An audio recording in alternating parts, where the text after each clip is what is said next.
escuchar tu palabra, te pedimos que tú bendigas a David.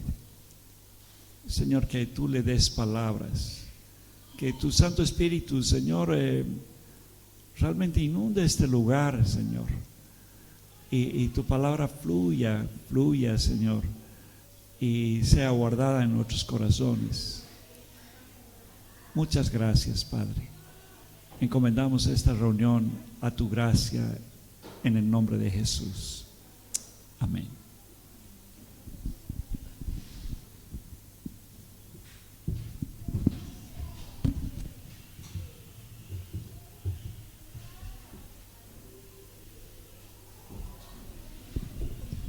Muy buenos días a todos. ¿Cómo estamos? ¿Bien? Qué bueno. Qué bueno, ya hemos orado por la palabra y entregado este tiempo, ¿no? Quería pedirles que, si pueden, por favor, abrir sus Biblias en el Evangelio de Marcos.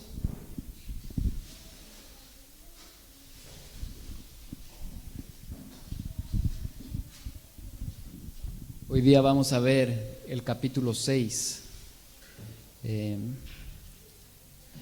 pero desde el versículo 45 al 56. Como todos los que han estado pudiendo venir y hemos estado viendo porción tras porción hasta llegar acá. Y es interesante verlo de esa forma, porque un libro, cuando ha sido escrito así, ha sido escrito por completo. Y tiene un mensaje por completo. El autor tenía en mente personas. Ha sido inspirado por Dios, pero es una persona que quería llegar con un mensaje. Entonces, cuando lo vemos así, podemos pedir a Dios que nos dé ese mensaje para que podamos entenderlo, ¿no? Entonces, bueno, con esa pequeña introducción quisiera que leamos Marcos 6, desde el 45 al 56. Enseguida hizo a sus discípulos entrar a la barca e ir delante de él a Betsaida, en la otra ribera, entre tanto que él despedía a la multitud. Después que los hubo despedido, se fue al monte a orar, y al venir la noche, la barca estaba en medio del mar, y él solo en la tierra. Y viéndoles remar con gran fatiga, porque el viento les era contrario, cerca de la cuarta vigilia de la noche vino a ellos andando sobre el mar y quería adelantárseles. Viéndole ellos andar sobre el mar, pensaron que era un fantasma y gritaron, porque todos veían y se turbaron. Pero enseguida habló con ellos y les dijo: tened ánimo, yo soy, no temáis. Y subió a ellos en la barca, y se calmó el viento, y ellos se asombraron en gran manera, y se maravillaban, porque aún no habían entendido lo de los panes, por cuanto estaba endurecidos sus corazones. Versículo 53. Terminada la travesía, vinieron a tierra de Genesaret, y arribaron a la orilla, y salieron ellos de la barca. Enseguida la gente le conoció, y recorriendo toda la tierra de alrededor comenzaron a traer de todas partes enfermos en lechos, a donde oían que estaba. Y donde quiera que entraba, en aldeas, ciudades o campos, ponían en las calles a los que estaban enfermos y le rogaban que les dejase tocar siquiera el borde de su manto, y todos los que le tocaban quedaban sanos. Lo que vamos a compartir hoy es una continuación de lo que nos ha compartido el pastor Jorge la semana pasada, y vamos a recapitular un poco esa parte, ¿no? Pero antes de empezar, yo quería contarles algo que me sucedió a mí en la universidad. Yo estudié administración de empresas en La Paz, en la Universidad Católica, y es una universidad bien exigente, ¿no? Me gusta mucho que nos hacen leer y ver todo, y la carrera de administración es una de sus carreras que le ponen mucha fuerza. Y parte de las materias que yo tenía que cursar era una que hablaba de la parte jurídica, era políticas, ¿no? Y en sí, en esta materia teníamos que ver varios aspectos. Por ejemplo, nos hicieron leer, en ese tiempo era la nueva Constitución Política del Estado, que ahora ya no está tan nueva, pero ya la tenemos varios años, pero en ese tiempo sí, era lo que estaba saliendo. También nos hicieron leer la ley SAFCO y la ley electoral, todo lo que estaba pasando y que afecta a la administración. Entonces, para nosotros que éramos administradores, una carrera un poco jurídica, legal, se torna un poco difícil, ¿no? No estamos acostumbrados a leer tanta ley, ¿no? Nosotros vamos más por planificación, por otro tipo de trabajo. Entonces, esta era una de las materias más pesadas y difíciles de la carrera. Y me acuerdo muy bien que llegamos al último parcial, y ya en el último parcial ya se siente un poco el miedo, ¿no? No sé cuántos han estado en la universidad y han sentido eso, cuando ya algunos necesitan sumar sus puntos para poder aprobar, otros necesitan un milagro y otros ya están ahí gozando de las notas que han tenido antes y están tranquilos. Pero ese ambiente, ¿no? ¿Qué es lo que pasó? Entramos al examen, ya había mucho material, ya no iba a ser un examen sencillo. Y dentro de ese examen, lo primero que leo, y la verdad es que yo no me di cuenta, pero decía: lo único que necesitas para pasar este examen es concentrarte. Una frase similar, no me acuerdo con exactitud, pero era así. Y después comenzaba el examen era opción múltiple, entonces tú escogías la respuesta, pero este profesor no solo quería hacerlo difícil, quería hacerlo muy difícil, porque si tú respondías al azar 2 que no eran correctas, te quitaba una buena. Entonces no quería que respondas por responder, porque cuando es opción múltiple tienes un porcentaje, ¿no?, para poder atinarle, si se quiere decir así. No, él no. Si no sabías la respuesta no te convenía, porque después te iba a restar. Entonces, no era una situación fácil, era un examen difícil, y había esa frase: lo único que necesitas para pasar este examen es concentrarte. Otra cosa extraña en el examen: dentro de las preguntas, generalmente cuando es opción múltiple, ponen A, B, C, D, E, es lo usual, ¿no? Pero en este no era así. Algunas era A, B, C, D, E, otro era M, N, O, P, Q, otro era C, variaba en las letras. Entonces leí, me pareció extraño, pero no le di bola porque realmente estaba difícil el examen. ¿Qué pasó? Terminé el examen y me enteré el chiste que nos ha hecho el profesor, ¿no? Esa frase, cada letra de esa frase era en orden cada respuesta. En sí, la primera pregunta, la respuesta era L. Entonces, lo que necesitas. La siguiente respuesta, la pregunta 2, era O. Entonces, por eso es que variaba la opción múltiple, era extraño. Nunca había visto algo así. Y al final, los que se dieron cuenta, habían unos cuantos que se levantaban rápido y se iban. Yo decía: ¿cómo pueden levantarse rápido? Esto está difícil, ¿no? Estaba difícil. El punto está, el que se dio cuenta sacó 100 y probablemente ni sabía nada de la materia. Y había otros que no nos dimos cuenta, habíamos estudiado y bueno, más bien aprobé, pero no era un examen fácil, no puedo decir que se aprobó muy bien, o sea, aprobamos, ¿no? Pero realmente ahí nos hizo una colgada el profesor, el docente. El tema es que algo así como eso es lo que estamos viendo acá en las Escrituras. Hay mensajes, el Señor se ha revelado, Jesús se ha revelado, pero muchas veces nosotros no nos damos cuenta. Y Jesús se ha revelado mucho más visible que solamente una frase. La creación habla de Dios, todo habla de Dios. Nosotros podemos ver y decir cómo se ha creado esto, cómo la tierra gira de esta forma, no hay explicación si no hay un creador, no hay explicación. Se necesita más fe para no creer en Dios que para creer en Dios. Entonces, así como en este caso, esta persona nos puso un chiste, yo le puedo decir así, porque probablemente él se estaba matando de risa, así también, no en un chiste, pero el Señor se ha revelado. Pero quien lo identifica tiene salvación. Quien no lo identifica no lo tiene. Y eso es importante que podamos entender cuando entramos a un texto como este, donde nos muestra qué es lo que estaba pasando con los apóstoles.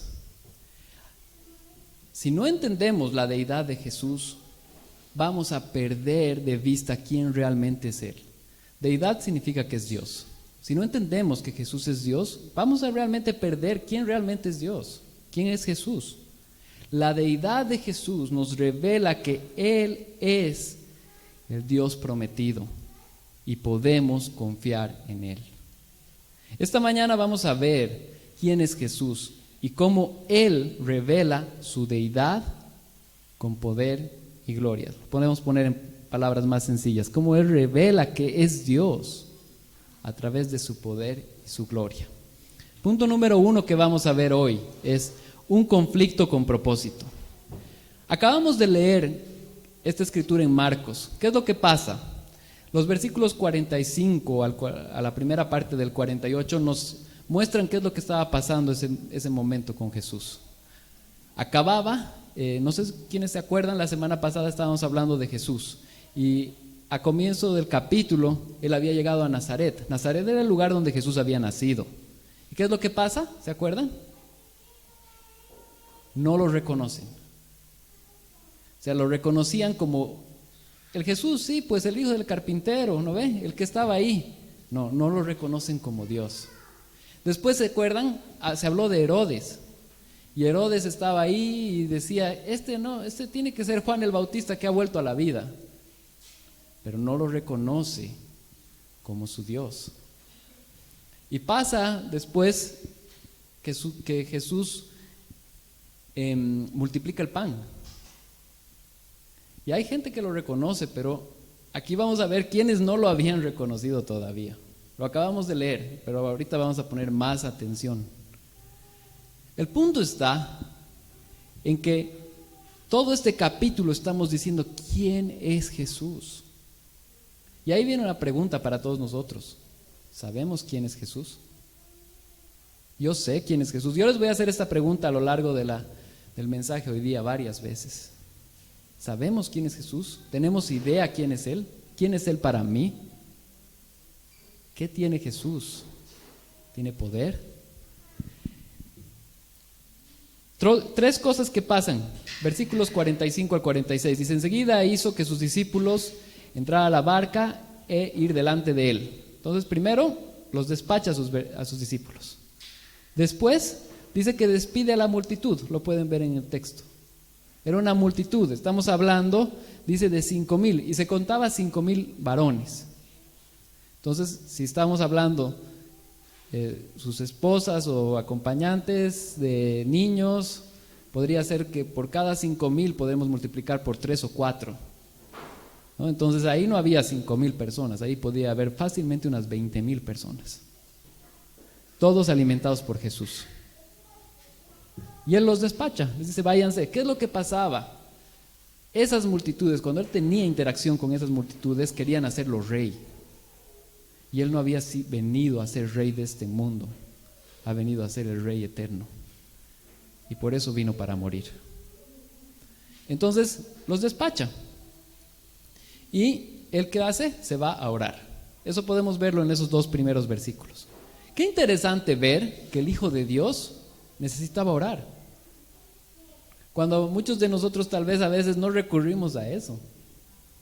Si Jesús, el creador del universo que se hizo hombre, necesitaba orar, ¿cuánto más nosotros? ¿Por qué oraba Jesús? Por la relación que tenía con el Padre, pero por la dependencia que tenía con Él también. Ya. Entonces, ¿qué pasa? Él se sube al cerro, los discípulos comienzan en el mar de Galilea a cruzar y la multitud se está yendo. Todo eso está sucediendo en esos versos, eso es lo que nos está narrando. En eso, mientras Él estaba orando, ¿qué es lo que dice? Versículos 47, dice, y al venir la noche, la barca estaba en medio del mar y Él solo en tierra. Y viéndoles remar con fatiga, porque el viento les era contrario, cerca de la 4ª vigilia de la noche, vino a ellos andando sobre el mar y quería adelantárseles. Aquí hay varios elementos que tenemos que poner que quisiera aclarar. El mar de Galilea, entonces podríamos pensar como un lago que tiene, porque ahorita lo pueden ver, tiene como 20 kilómetros más o menos de longitud y unos 12 de ancho. Entonces, si nos ponemos a pensar, tampoco es tan grande, ¿no? Es un lago grande, obviamente, que le llaman el mar de Galilea, pero no es gigante. Entonces, cuando él comienza a cruzar, si se ponen a pensar, y bueno, yo averiguando un poco, una persona común, ¿a cuánto puede remar? Más o menos dice que una persona común, no pescador, porque ellos eran pescadores, expertos. Una persona común rema a 5 kilómetros por hora. Entonces, una simple matemática. Si tenemos 5 kilómetros por hora y tenemos que llegar a 20, ¿en cuántas horas llega? En 4, ¿no? Entonces, ¿qué es lo que dice? Cuando llegó la noche. Y aquí nos pone el tiempo, nos dice la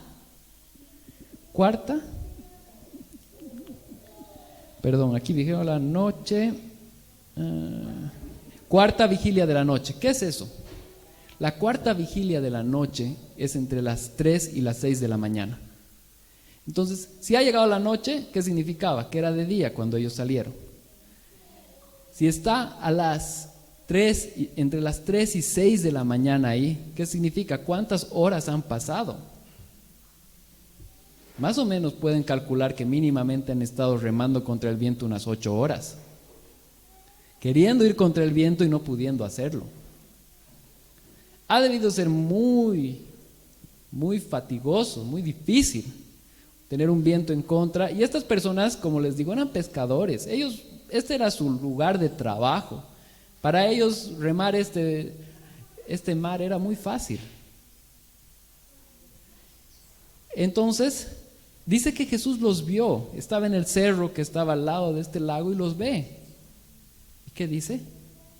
Va y se acerca hacia ellos. Es muy importante que tomemos esto en cuenta. ¿Se acuerdan en el capítulo 4, cuando Jesús estaba con ellos, tuvieron una situación similar, pero Jesús estaba en el barco, durmiendo, ¿se acuerdan? Y lo despertaron, despertar de que nos morimos en otras, ¿no? Ahora Jesús no estaba, aparentemente. Yo quiero hacerles una pregunta a ustedes. Cuando estamos experimentando una circunstancia difícil como una tormenta, muchas veces nos pasa algo así. Sentimos una ausencia de Jesús. No está acá. Él no entiende lo que a mí me pasa. Él no está presente. O si realmente entendieras, sabrías qué es lo que está pasando. Pero aquí nos está mostrando todo lo contrario. Físicamente parecía que no estaba, pero estaba cuidándolos desde lejos, con una habilidad que Él solo tiene. Imagínense ver a un lago en plena noche y saber que están ahí. Humanamente eso no es posible. Pero Jesús, además de que se encarnó, siempre fue el Mesías prometido y era Dios. Y no dejó de ser Dios. Eso es importante. Él tiene esa deidad, Él tiene esa capacidad. ¿Y qué es lo que nos dice? Que los ve y que decide ayudarlos, ¿no?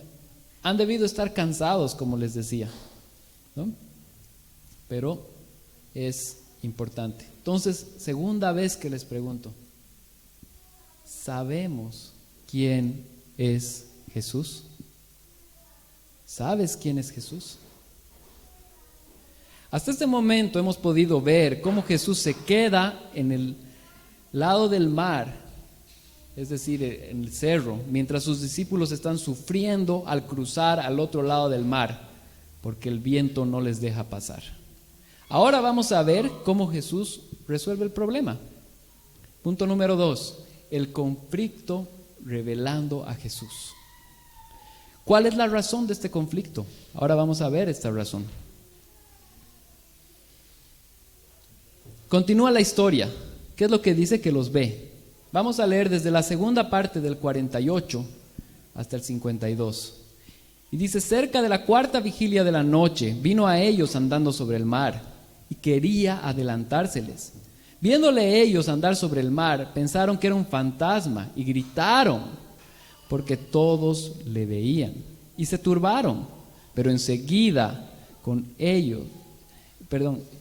habló con ellos y les dijo, tened ánimo, yo soy, no temáis. Y subió a ellos en la barca y se calmó el viento. Y ellos se asombraron en gran manera y se maravillaban, porque aún no habían entendido lo de los panes, por cuanto estaban endurecidos sus corazones. ¿Ven esto? Es Jesús queriendo revelarse a sus discípulos. Acababan de ver un milagro. Eso es lo que nos está diciendo. Había por 5 panes, 2 peces. Había alimentado más de 20,000 personas. Pero ellos no habían reconocido quién era Jesús. No sabían que era Dios. No se habían dado cuenta. ¿Por qué dice? Porque sus corazones estaban endurecidos. Es importante que nos volvamos a preguntar, ¿sabemos quién es Jesús? ¿Qué es lo que pasa en esta historia? Dice que se quería adelantar a ellos. Ahora, no es que quería adelantarse como para pasar al lado y listo.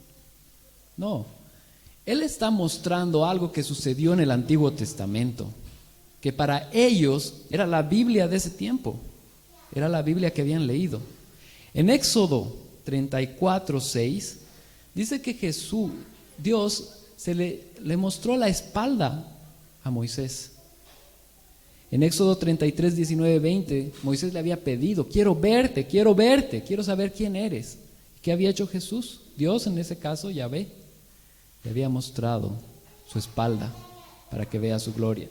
Jesús está haciendo una imagen y mostrándoles que Él puede hacer lo mismo porque es la misma persona, porque es Dios, porque es el Dios que han leído desde que eran niños en la Biblia.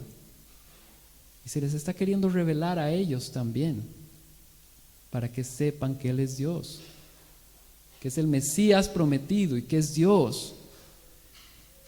Y lo más importante de todo esto es la forma en la que se los dice. Versículo 50. Bueno, primero, viéndolo ellos andar sobre el mar, se espantaron, pensaron que era un fantasma y gritaron. ¿Qué pasó? No lo reconocieron, no sabían que era Él. Yo no los culpo. Estoy 8 horas remando en medio de la oscuridad, en un mar, y no pudiendo avanzar. Lo que llegar hasta este punto me hubiera tomado 2 horas, voy 6 horas más. Y aparece Jesús, que yo no veo quién es, porque estamos en medio de la noche, parece una silueta, obviamente pues asustó. Pero el momento que Él abre su boca, ¿qué dice? Porque todos le veían y se turbaron, pero enseguida habló con ellos y les dijo, tened ánimo, yo soy, no temáis. Segunda imagen importante, yo soy. Esa es la forma en la que Dios se había revelado a Moisés. ¿Ven la similitud? Les estaba diciendo, el mismo Moisés, cuando pidió verme, vio mi espalda, vio mi gloria. ¿Y cómo se revela ahora? Como el yo soy. ¿Por qué? Porque no hay forma de describir un nombre. Podría agarrar y podría decir cosas específicas de Jesús, pero cuando Él decía yo soy, es porque realmente Dios es mucho más grande de lo que nuestra mente finita puede entender. Entonces simplemente es yo soy. Los nombres en ese tiempo representaban lo que era una persona. Cuando hablamos de Jesús, de Dios, no podemos encasillarlo simplemente en nombres. Es yo soy, Él es. Es importante que entendamos porque Él se estaba queriendo revelar a sus discípulos porque ellos no lo podían entender, no podían saber la magnitud de quién estaba delante de ellos. Hace unos cuantos años yo tuve un pequeño incidente. Estábamos en un retiro de jóvenes y yo me recuerdo que compartíamos cuarto con varias, como en los campamentos se hace, hay varias personas que duermen en el mismo cuarto. Y me acuerdo tener una fatiga y una importancia de tener que entrar al cuarto. Y me acuerdo haber acusado a todas las personas que estaban en mi cuarto de tener la llave. Y he ido uno a uno. No, tú tienes. Y había uno que era más despistado según nosotros. Él lo debe haber perdido, ¿no? Y había todo un tema por detrás. Estoy queriendo ir rápido en la historia. ¿Qué es lo que pasó al final? Al final de cuentas, después de probablemente 1 a casi 2 horas de buscar, yo la tenía todo el tiempo en mi bolsillo. No sé si alguna vez a ustedes les ha pasado, pero ahí ya no da otra que agachar la cabeza, ¿no? Más bien no me han hecho mucho, como le dirían, bullying, ¿no? Pero nos hemos desviado de la cosa. Pero el tema es ese. Jesús está revelándose a nosotros. Él está visible, Él está aquí. Y muchas veces, así como yo no podía saber que tenía la llave aquí, muchas veces nosotros no sabemos quién es Jesús. Y si no sabemos quién es Jesús, entonces no lo vamos a poder conocer. Y si no lo podemos conocer, no va a tener el efecto que Él puede tener en tu vida. Es importante responder esa pregunta. Algo de lo cual estábamos hablando todo este tiempo. Este no ha sido un tiempo fácil. Yo no sé cómo te ha agarrado a ti la pandemia. Yo no sé. Cada uno de ustedes sabe. Yo sé que en medio de esto ha habido restricciones de salir, ha habido pérdidas laborales, ha habido enfermedad, ha habido familiares que han tenido la enfermedad, ha habido personas queridas, cercanas que han muerto. No ha sido y tampoco todavía es una situación fácil. Seguimos viviéndola.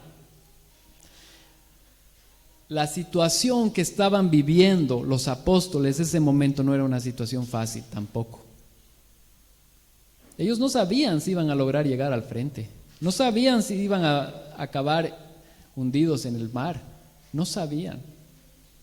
Hay un tiempo largo y desesperante para ellos. ¿Qué es lo que es importante cuando encaramos un tiempo de sufrimiento? Y me encanta cómo un autor lo dice. Dice, no desperdicies tu sufrimiento.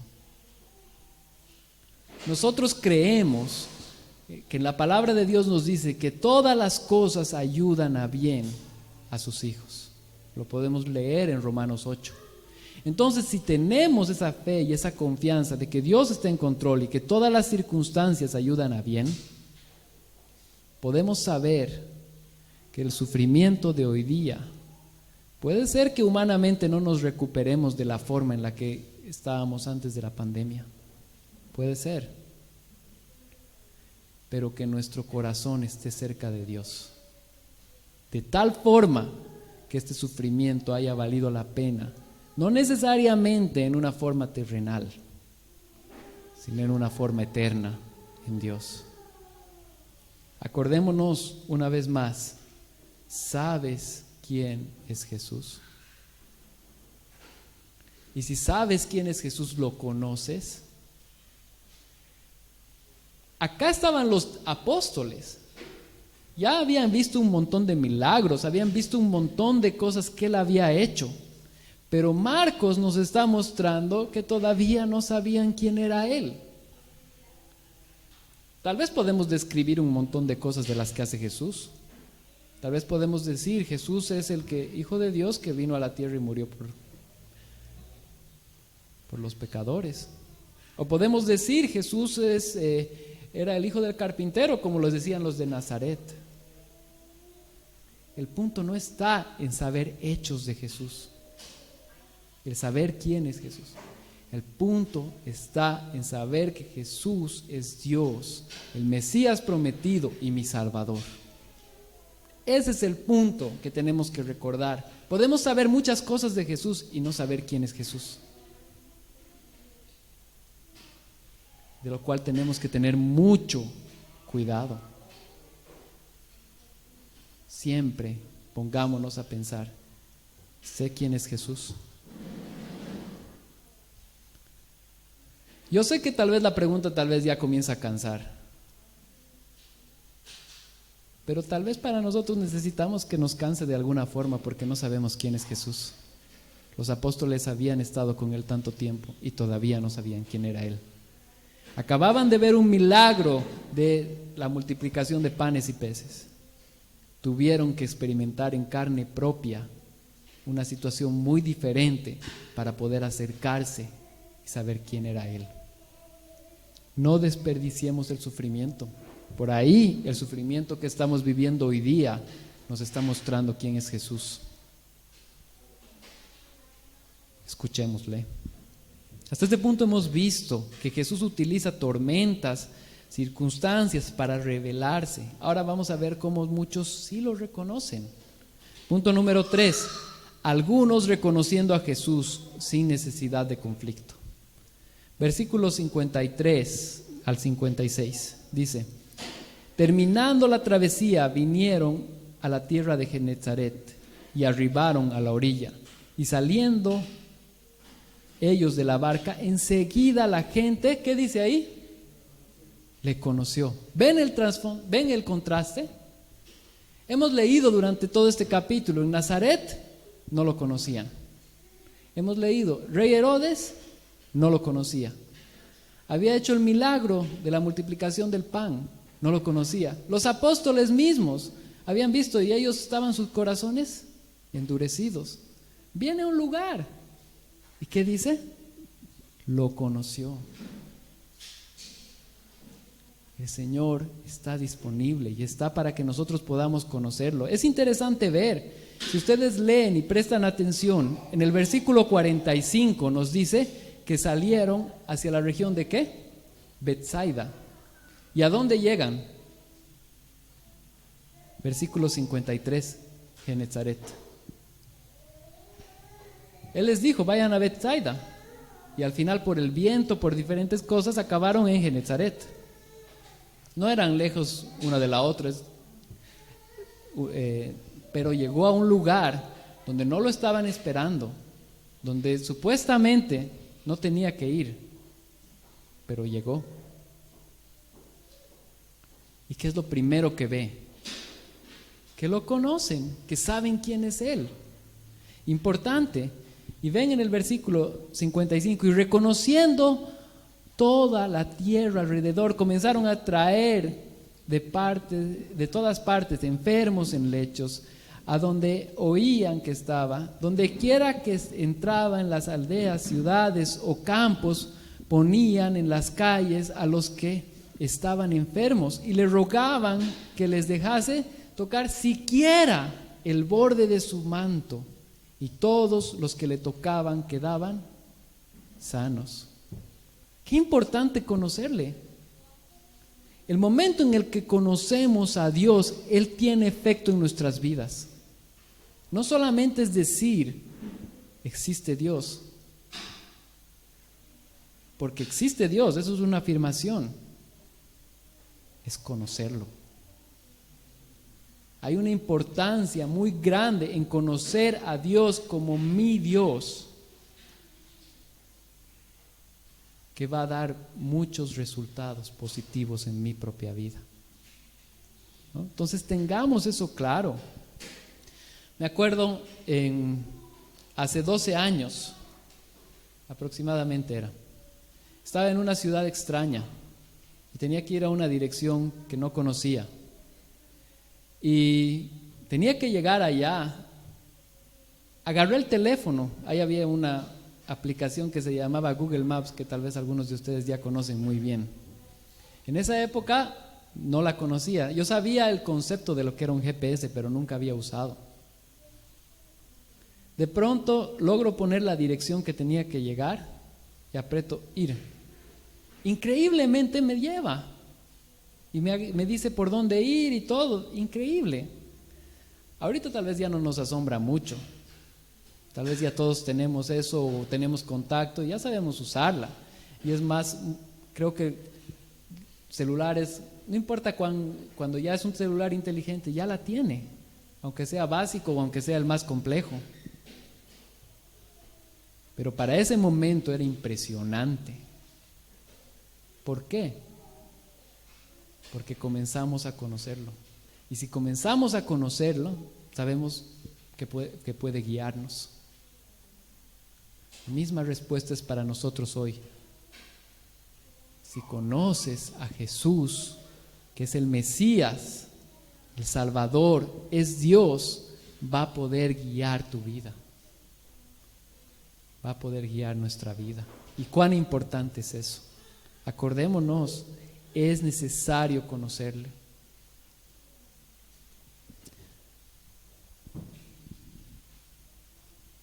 Pregunta: ¿sabes quién es Jesús? Y si es así, ¿lo conoces? ¿Es tu Salvador? Acordémonos, Jesús fue Dios, es el Mesías prometido y es Dios. Tenemos que conocerlo como realmente Él es. Y por eso Él tiene la capacidad de salvarnos, de perdonar nuestros pecados y salvarnos. Si no, realmente no tiene ese poder. Pero si conocemos eso, entonces Él comienza a actuar en nosotros y comienza a ser el Señor de nuestras vidas. ¿Cuán importante es saber quién es Jesús? Muy importante.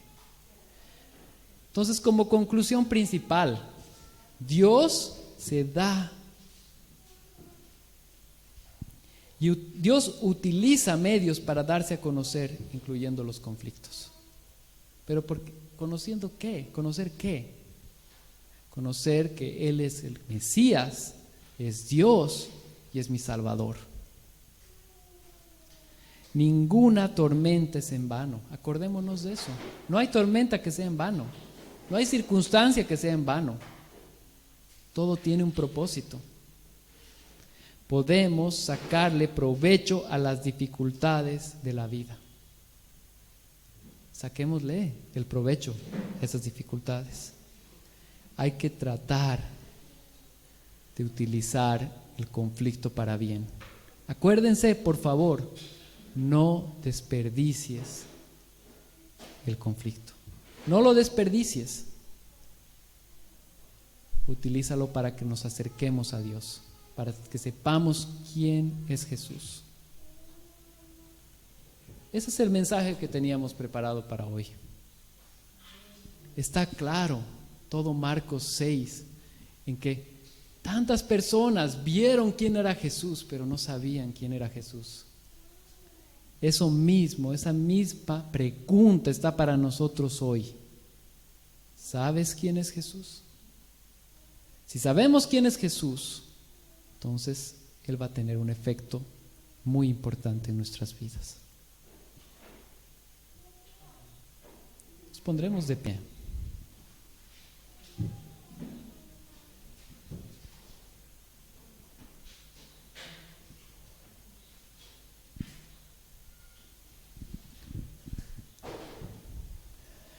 Gracias, Señor Jesús.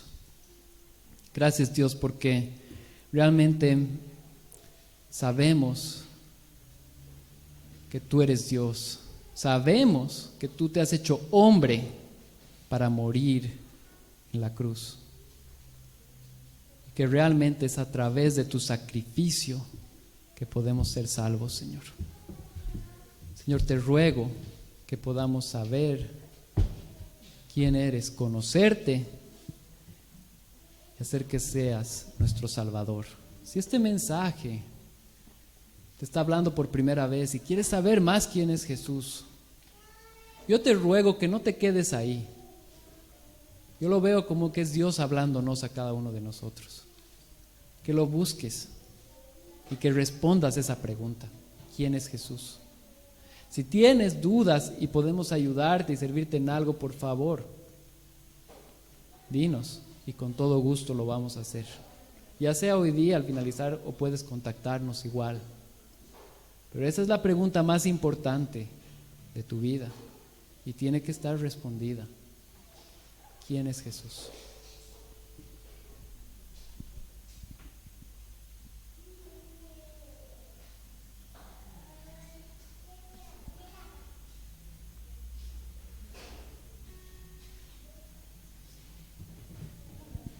Vamos a cantar esta canción recordando que Jesús es el Mesías prometido.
Cielos en oscuridad, esperando una señal, la promesa cuando llegará. En un campo de Belén, soy el llanto de un bebé y el silencio que una vez reinó. Lo rompió Emmanuel. Aleluya, gloria en las alturas, paz aquí en la tierra, un Salvador nació. Aleluya, gloria en las alturas, gozo a las naciones, Cristo el Señor. Rayo de luz que atravesó la noche con su resplandor, y a los pastores de temor llenó. Ángeles anuncian hoy buenas nuevas de salvación, y los cielos cantan a gran voz. Pues llegó. Pues llegó Emmanuel. Aleluya, gloria en las alturas, paz aquí en la tierra, un Salvador nació.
mensaje.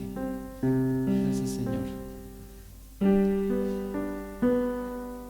Que el Señor nos ayude a recordar este mensaje. Jesús se encarnó para ser hombre y morir por nuestros pecados. El Dios del universo está con nosotros. Como dice aquí Emmanuel, Dios con nosotros. Amén. Ese mensaje, recordémoslo. Que el Señor los bendiga y realmente es un gusto poder estar con ustedes. Los esperamos la próxima semana a las 10 de la mañana y vamos a tener la próxima semana una reunión especial. Queremos dar el verdadero significado que tiene la Navidad, qué realmente es, y queremos compartir sobre eso la próxima semana. Entonces, estemos con eso en mente, no solo para nosotros, sino para compartirlo con las personas que nos rodean, ¿no? Y cualquier cosa, por favor, acérquense, cualquier pregunta, estamos acá para servirles. Y si a alguien le interesa estar en el grupo que tenemos de WhatsApp y no está todavía, por favor, acérquense a Claudia, y Claudia va a registrar su teléfono para que podamos añadirles y podamos tener mayor comunicación, ¿ya? Que Dios los bendiga y nos estamos viendo.